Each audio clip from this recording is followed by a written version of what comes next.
तो इस शो में हम उन स्टॉक्स के बारे में बात करेंगे और उन स्टॉक्स पर फोकस करेंगे जिनका भाव 500 से कम है। आपको एक और शो हम लेकर आए थे जिसमें कि ऐसे स्टॉक्स बताए थे जिनका की प्राइस 100 रुपए से कम था। लेकिन कुछ ऐसे भी स्टॉक्स ऐसे हैं जिनको वैल्यूएशन काफ़ी अच्छा है, जो कि 500 के कम के भाव पर हैं और काफ़ी बेहतरीन शेयर्स हैं। तो उन स्टॉक्स पर भी और कुछ मिड कैप कैटेगरी के स्टॉक्स हैं, तो उन स्टॉक्स पर भी आप नज़र रख सकते हैं। और बजट के समय जैसे जैसे घोषणाएं होंगी, उन स्टॉक से जुड़ी भी घोषणाएं हो सकती हैं, उन सेक्टर से जुड़ी भी घोषणाएं हो सकती हैं, तो वहाँ पर आप नज़र रख सकते हैं और उन स्टॉक्स के ज़रिए अच्छे कमाई के मौके भी आपके लिए बनेंगे। शो में चर्चा करने के लिए आज हमारे साथ जुड़ गए हैं जीओजी फाइनेंशियल से गौरांग शाह जी, और कुछ ही देर में हमारे साथ प्रॉस्पेरिटी एडवाइजर से राघवेंद्र केडिया भी मौजूद होंगे। अभी फिलहाल गौरांग जी हमारे साथ मौजूद हैं। गौरांग जी, थैंक यू सो मच इस खास चर्चा में हमारे साथ जुड़ने के लिए। तो अब ज़्यादा समय नहीं रह गया है बजट को, और निवेशकों की नज़र टिकी हुई है कि इस बार के बजट में infrastructure, manufacturing, job creation, rural reforms, ये तमाम मुद्दे हैं, डिफेंस है, एमएसएमईज है, ये तमाम चीज़ें हैं जिन पर कि इस बार निवेशकों की नज़र रहेगी कि इस सेक्टर से जुड़े क्या क्या घोषणाएं हो सकती हैं। तो उम्मीद तो हम सभी की है कि क्योंकि ये जो सरकार है ये विकसित भारत का विजन लेके चल रही है, तो उस लिहाज से ये बजट और आने वाले बजट भी काफ़ी इंपॉर्टेंट हो जाते हैं कि इन तमाम पॉइंट्स पर, इन तमाम फैक्टर्स पर सरकार किस तरह की घोषणाएं कर सकती है। लेकिन इस पर्टिकुलर बजट की अगर बात करें तो किस सेक्टर से, क्योंकि आपके इनर सर्कल में भी काफ़ी सारी बातचीत चल रही होंगी, अनुमान तो काफ़ी सारे हम लगा रहे हैं, लेकिन आपका क्या मानना है, किस सेक्टर से जुड़ी ज़्यादा घोषणाएं हो सकती है, ये बजट किस सेक्टर के लिए ज़्यादा पॉजिटिव रहेगा? धन्यवाद पूजा, इस मंच पर आमंत्रित करने के लिए। आप सभी को प्रणाम और शुभ दिन हमारे तरफ से। हर साल जब बजट आता है पूजा, तब उम्मीदें और आशाएं तो बहुत जाग जाती है, लेकिन उसके साथ हमें ये भी ध्यान में रखना चाहिए कि सरकार के पास और वित्त मंत्री के पास बहुत ही सीमित मात्रा में उनके पास चीजें होती है जो वो बदलाव कर सकते हैं। लेकिन कुछ पहलुओं पर जहां पर हमारा एक अनुमान या उम्मीद है, या फिर कुछ क्षेत्रों पर नीतियों में बदलाव करके या नई नीतियां लेकर के आएंगे जिससे उस क्षेत्र और उस क्षेत्र से जुड़ी हुई कंपनियों को लाभ मिल सकता है, तो ऊर्जा क्षेत्र है, रक्षा क्षेत्र है, सरकारी बैंक, एक समूह है जहां पर हमें लग रहा है कि परिवर्तन हो सकता है। उसके साथ साथ ऑयल एंड गैस, हालांकि हम जीएसटी के तहत लाने की बात चल रही है, और अगर बजट में ऐसी कुछ घोषणा होती है तो मेरे ख्याल से स्पष्टीकरण और आएगा।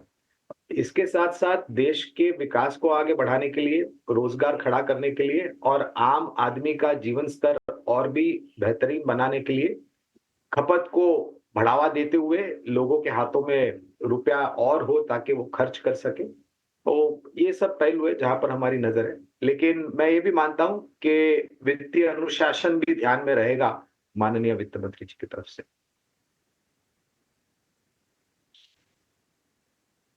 बिल्कुल, तो ये कुछ इंपॉर्टेंट सेक्टर्स होंगे, पॉइंट्स होंगे जिस पर की बाजार की नज़र होगी। राघवेंद्र केडिया भी हमारे साथ जुड़ चुके हैं प्रॉस्पेरिटी एडवाइजर से।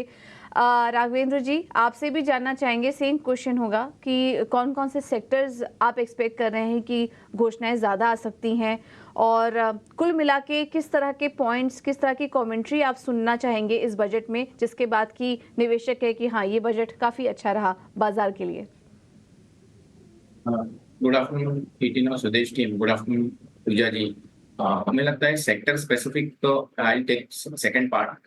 हमें लगता है इस वक्त आंध्र प्रदेश को और तेलंगाना को, ये स्टेट्स को काफी बड़ा एक एम्पेटस देंगे बजट में। एक स्पेशल पैकेजेस इन स्टेट्स को देना चाहिए गवर्नमेंट को।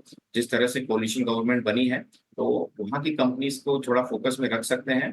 और स्पेसिफिकली वहाँ पर कंस्ट्रक्शन एक्टिविटी, एक नया कैपिटल सिटी बन रहा है अमरावती का ओवरऑल पूरी तरह से आंध्र प्रदेश में। तो उसको चलते हमें लगता है कि एक कंस्ट्रक्शन स्टॉक्स या cement companies south based focus वाली ज्यादा अच्छा रहेगा बजट प्ले को लेकर।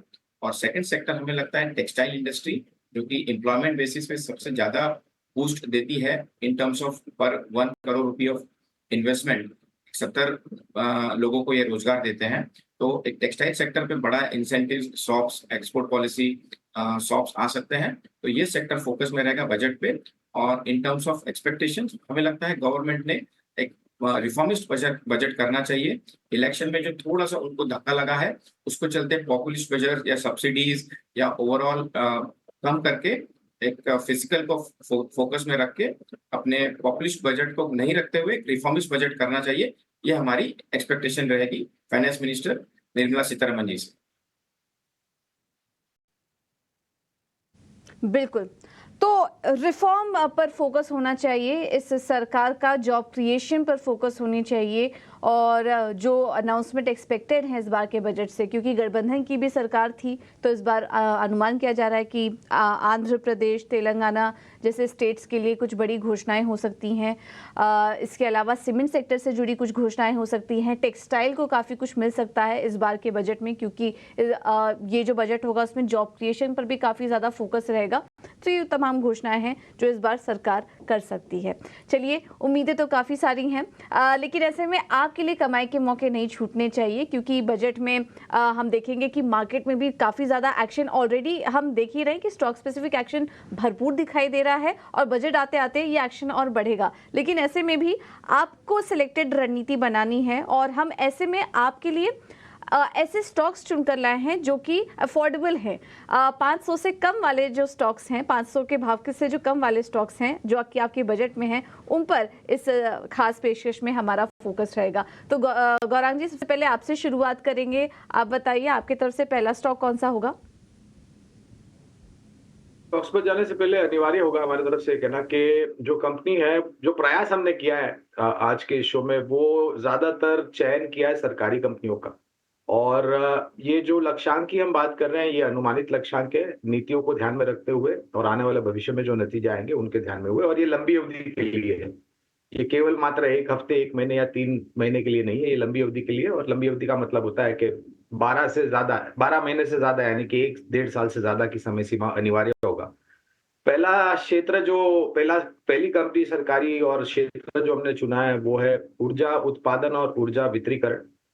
यहाँ पे से एक कंपनी है पावर ग्रिड। ये कंपनी की पूरी मोनोपोली है पूरे भारतवर्ष में जहां तक डिस्ट्रीब्यूशन एंड ग्रिड नेटवर्क का सवाल है। पिछले साल करीबन 3 डिविडेंड दिए थे और 1 बोनस भी दिया था, और ये सब एडजस्टमेंट के बाद इसने हाल ही में एक नया सर्वोच्च स्तर बनाया था। और जिस प्रकार से नई ऊर्जा उत्पादन क्षमता जुड़ने वाली है, अनिवार्य होगा पावर जैसी ग्रिड जैसी कंपनियों की जो ग्रिड नेटवर्किंग है वो ऊर्जा उत्पादन से उपभोक्ता तक ऊर्जा पहुंचाती है। लक्ष्य पावर ग्रिड का हमने निर्धारित किया करीबन 445 का।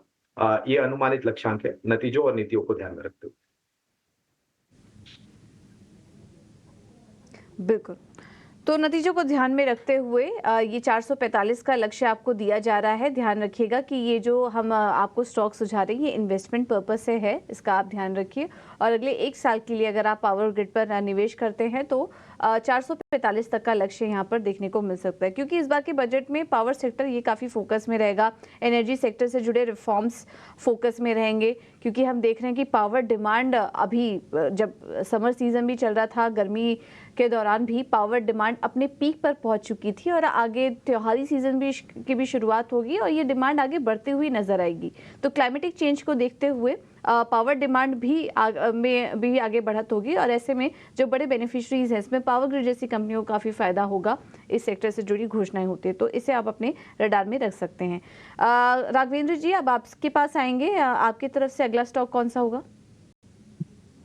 हमारी तरफ से बजट स्पेशल में जोमेटो एक स्टॉक रहेगा जो हमें लगता है करंट प्राइस 220 का है, और इसमें 1 साल की अवधि के लिए अगर आप होल्ड करते हैं तो 50% की अपसाइड हो सकती है। 330 का टारगेट। बजट में हमें लगता है कुछ टॉप टैक्स बेनिफिट्स दे सकते हैं वर्किंग प्रोफेशनल्स को फाइनेंस मिनिस्ट्री की तरफ से। तो जो यंग डेमोग्राफी है इंडिया की, वो शॉप ज्यादा करेगी, परचेज ज्यादा करेगी, फूड ज्यादा बाहर खाएगी, और उसको चलते एक इन्वेस्टमेंट बेट है वो जोमेटो को एडवांटेज होगा 220 के करंट प्राइस पर। ब्लिंकिट जो इसका एक एक्विजिशन है काफी अच्छा साबित हो रहा है quick commerce and quick delivery में, और अपना पैन इंडिया प्रेजेंस और वेंडर एम्पैनलमेंट बहुत ही रफ्तार से वो बढ़ा रहा है। तो जोमेटो 220 के करंट प्राइस पर 300 का से 330 का लक्ष्य बनता है। और एक स्विगी जो इसका कॉम्पिटिटर है उसका भी आईपीओ आ सकता है, तो एक वैल्यूएशन कैचअप प्ले और होगा जोमेटो में, तो एक वो भी एक स्पेशल इवेंट आ सकता है जोमेटो के लिए।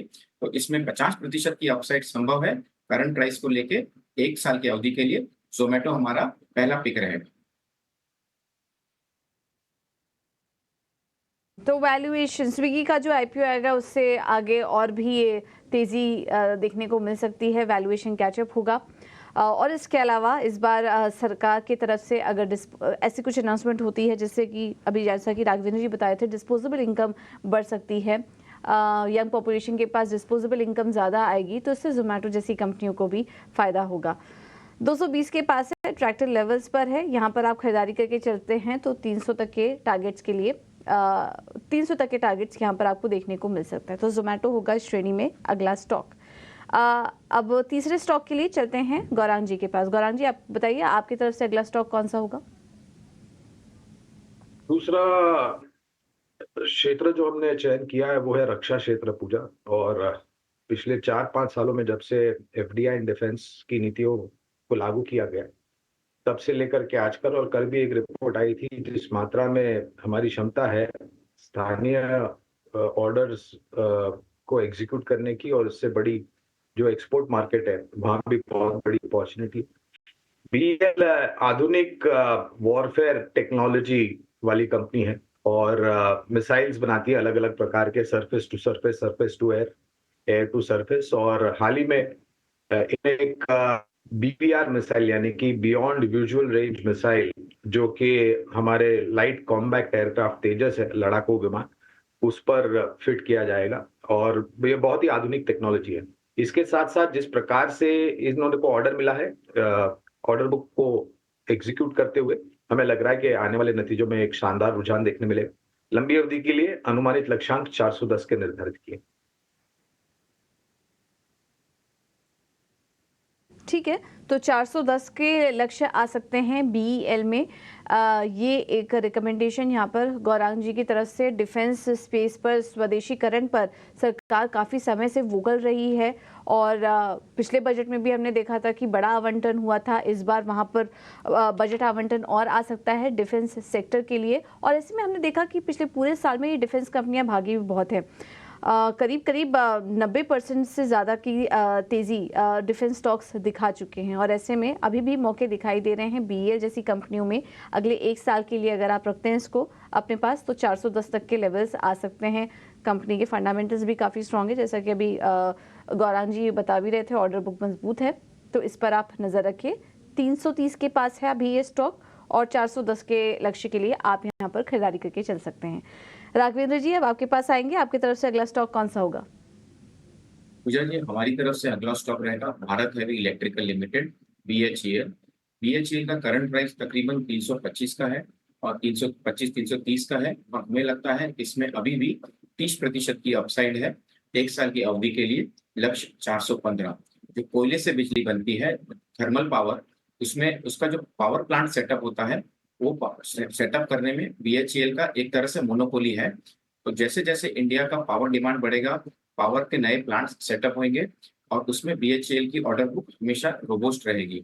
न्यूक्लियर प्लांट सेटअप में भी इसका बड़ा योगदान है। तो ये कंपनी ये प्राइस पर लेकर हमें एक मॉडरेट टारगेट बनता है 415 का। पीएसयू स्टॉक है, डिविडेंड भी अच्छा देती है, वहां पर से भी एक कंफर्ट आती है। बीएचईएल 325 के प्राइस पर आप 1 साल की अवधि के लिए ले सकते हैं। 415 का एक सूडो प्ले रहेगा इंडियन थर्मल पावर ग्रोथ को लेके। ये ओके, थर्मल पावर प्लांट में मोनोपोली है बीएचईएल की, ये एक इंटरेस्टिंग पॉइंट है। तो इस स्पेस से जुड़ी जो भी घोषणाएं हो रही है पावर सेक्टर पर, तो हम बात भी कर रहे हैं कि फोकस रहेगा ही, एक बड़ा प्लेयर साबित हो सकता है बीएचईएल।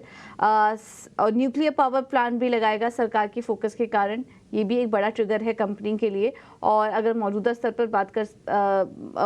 पर आप निवेश करते हैं तो यहाँ से 30% का अपसाइड स्टॉक में देखने को मिल सकता है। तो बीएचईएल, इस पर आप नजर रख सकते हैं बजट के लिहाज से। अगले 1 साल के लिए 415 का लक्ष्य। एक छोटे से ब्रेक के लिए रुकेंगे हम। यहाँ पर 4 स्टॉक्स आपको बता दिए हैं, और ब्रेक के बाद कुछ और भी स्टॉक्स पर आगे चर्चा जारी रहेगी।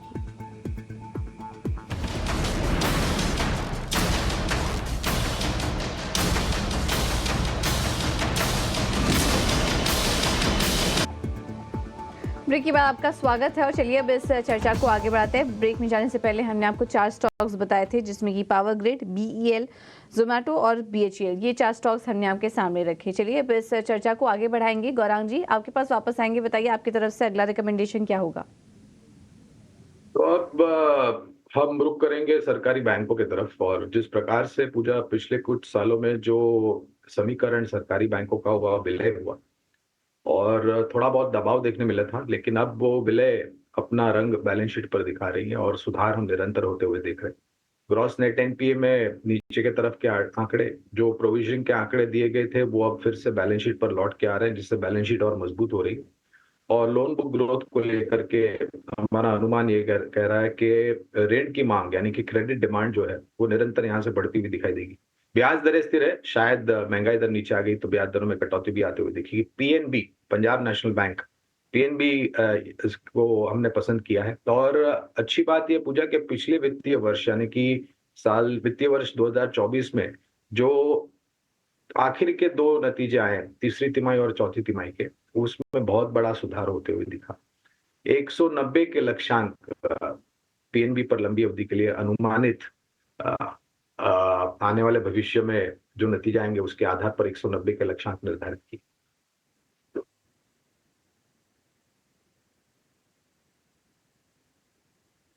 भी सरकारी बैंकों में अच्छा लग रहा है, 121 के लेवल के 121 के पास अभी है और 190 के टारगेट्स आ सकते हैं अगले 1 साल में। नतीजे काफ़ी अच्छे जा रहे हैं कंपनी के। और जब हम कैपेक्स की बात करते हैं, मैन्युफैक्चरिंग को और बढ़ावा देने की बात करते हैं, तो वर्किंग कैपिटल की भी ज़रूरत पड़ती है। वर्किंग कैपिटल के लिए फाइनेंशियल सेक्टर पर आप नज़र रख सकते हैं, क्योंकि फिर इनके लिए भी एक डिमांड क्रिएट होते हुए नज़र आती है। तो फाइनेंशियल स्पेस में सरकारी बैंकों पर आप नज़र रखें। सरकारी बैंकों में भी पीएनबी, ये स्टॉक आप अपने पोर्टफोलियो में शामिल कर सकते हैं। राघवेंद्र जी, अब आपके पास आएंगे, आपकी तरफ से अगला स्टॉक। तरफ से अगला स्टॉक रहेगा HCC, Hindustan construction company. HCC का करंट प्राइस 51 रुपए का है और हमें लगता है इसमें 40% की अपसाइड ऊपर में रह सकती है और लक्ष्य बनता है 71 रुपए का, 71 रुपीज का अवधि 1 साल। कंपनी में बोर्ड ऑफ डायरेक्टर्स में अर्जुन धवन आ गए हैं, जो कि काफी डेट रिडक्शन पे फोकस कर रहे हैं। कंपनी ने अपने स्विट्जरलैंड में काफी सब्सिडरीज को बेचा है और यही इनका फोकस रहा है कि डेट रिड्यूस करके वर्किंग कैपिटल सिचुएशन को बेटर किया जाए। एचसीसी का मेजरली काम है रोड कंस्ट्रक्शन का। इसमें ये हाई मार्जिन बिजनेस में काफी फोकस करती है, जो कि टनलिंग में है। एचसीसी का और एक्सपर्टीज है न्यूक्लियर पावर प्लांट सेटअप में, जो भी एक हाई मार्जिन बिजनेस है। तो debt reduction, focus on construction, focus on high margin tunnelling business, ये सभी चीजें एचसीसी के लिए आने वाले 1 साल में बहुत अच्छी साबित होगी। और 40% का एक मॉडरेट अपसाइड हमें लगता है। 71 रुपए का टारगेट हिंदुस्तान कंस्ट्रक्शन कंपनी में करंट प्राइस 51 को लेके यहाँ से बाय कर सकते हैं। बिल्कुल, तो बढ़िया शेयर। बजट को देखते हुए अगले 1 साल में 71 के लक्ष्य आ सकते हैं और मात्र 51 रुपए के आसपास इस वक्त ये स्टॉक कारोबार कर रहा है एचसीसी का। तो इस स्टॉक पर आप नज़र रखिए। कर्ज में तेजी से कमी आने का अनुमान है। ज़्यादा मार्जिन वाले प्रोजेक्ट्स पर कंपनी फोकस भी कर रही है और कुछ बाकी फंडामेंटल्स भी अभी राघवेंद्र जी हाईलाइट कर रहे थे। तो उन सब लिहाज से एचसीसी काफ़ी आकर्षक नज़र आ रही है मौजूदा स्तर पर, इस पर नज़र रखिए। गौरांग जी, अब आपके पास आएंगे, बताइए आपकी तरफ से अगला रिकमेंडेशन क्या होगा। दूसरी भी सरकारी बैंक है पूजा, कैनरा बैंक। यहाँ पर हाल ही में स्प्लिट हुआ था ये स्टॉक कुछ महीने, 1.5 महीने पहले, और करीबन 115-120 के आसपास मौजूदा स्तर है। यहाँ पर भी वही सोच और विचारधारा है। ऋण की मांग बढ़ेगी, उत्पादन क्षमता जैसे बढ़ेगी, जैसे आप भी बता रहे थे, और एसेट क्वालिटी को लेकर के बेहद सुधार होता हुआ नजर आता है।